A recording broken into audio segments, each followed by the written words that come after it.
जाति पात से उठ करके मैंने बामन सिंह जी का मदद किया। आप अगर वो वीडियो देखेंगे तो जिस दिन विवाद हुआ था मैं बामन सिंह जी के जस्ट पीछे में खड़ा था और उनके साथ, लेकिन उसके बावजूद भी उन्होंने आज तक मुझे कभी पार्टी ना तो ज्वाइन करवाया, ना कभी किसी मीटिंग में बुलाया, ना किसी कार्यक्रम में बुलाया। हमारे क्षेत्र में आते थे, हमारे दोस्तों नमस्कार, आप देख रहे हैं जनक्रांति न्यूज़ यूपी, आपकी आवाज।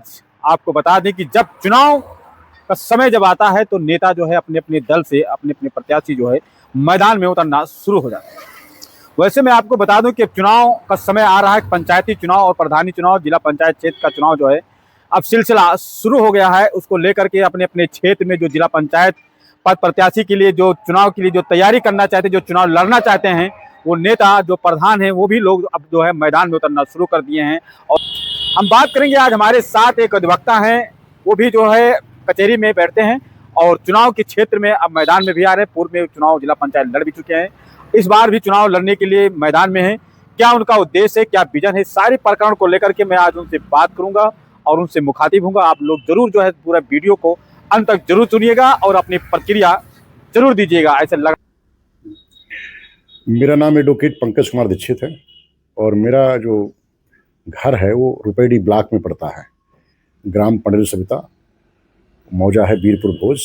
मैं वहाँ का निवासी हूँ और पिछले पंचायत चुनाव में मैं जिला पंचायत सदस्य का प्रत्याशी रहा हूँ रुपेडी पंचम क्षेत्र से, और मैं गोंडा जनपद में बतौर अधिवक्ता में प्रैक्टिस कर रहा हूँ जी। अपनी प्रेस कॉन्फ्रेंस कर रहे हैं आप, इसका क्या उद्देश्य है?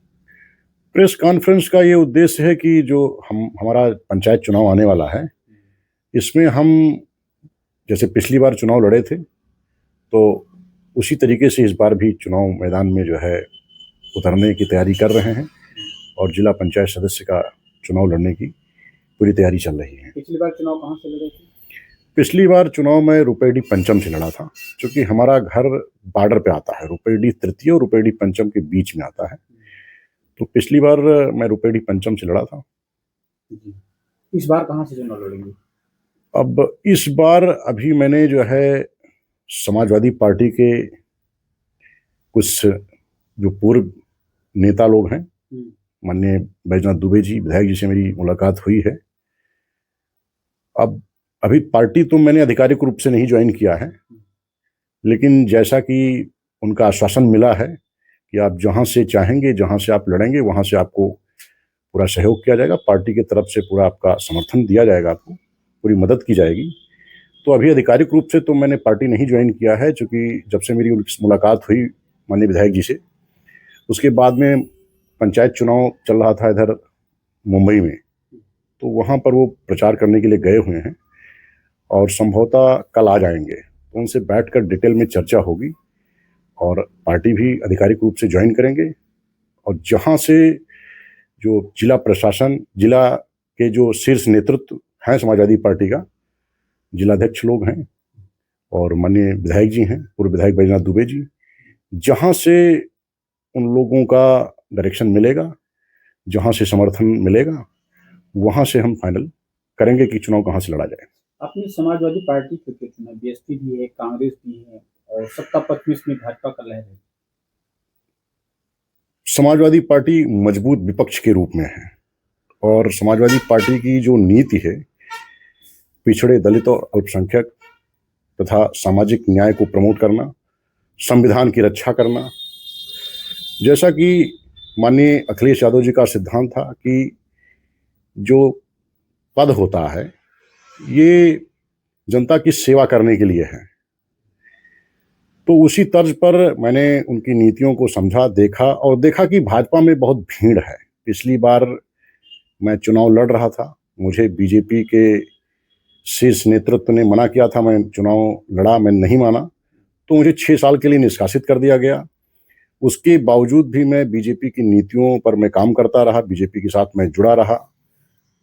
माननीय विधायक श्री बामन सिंह जी का मैंने प्रचार किया, मैंने उनकी मदद की, मैंने उनसे तन मन धन से जुड़ा था, उनका पूरा मदद किया मैंने।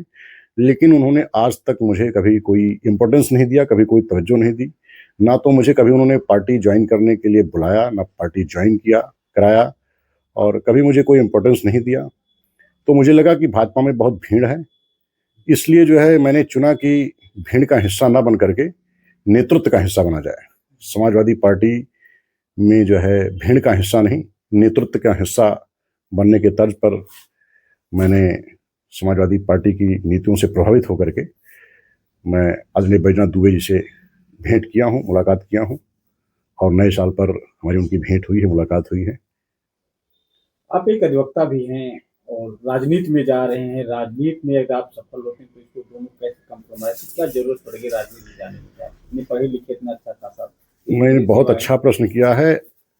अधिवक्ता को ही राजनीति में जाना चाहिए। अगर आप इतिहास उठाकर देखेंगे तो जितने भी नेता हैं, जितने भी प्रधानमंत्री हैं, आप भगत सिंह को ले लीजिए, गांधी जी को ले लीजिए, लाल बहादुर शास्त्री जी को ले लीजिए, अंबेडकर साहब को ले लीजिए, तो जितने भी नेता हैं वो सब अधिवक्ता ही हैं। इसलिए जो है, चूंकि अधिवक्ता के पास एक शक्ति रहती है, जैसे जनप्रतिनिधि होना तो बहुत बड़ी बात नहीं है, एक जिला पंचायत सदस्य के पास जितनी शक्ति नहीं रहती है, उससे ज़्यादा शक्ति एक अधिवक्ता के पास रहती है। वो हर जगह पे लड़ सकता है, लोगों को न्याय दिला सकता है।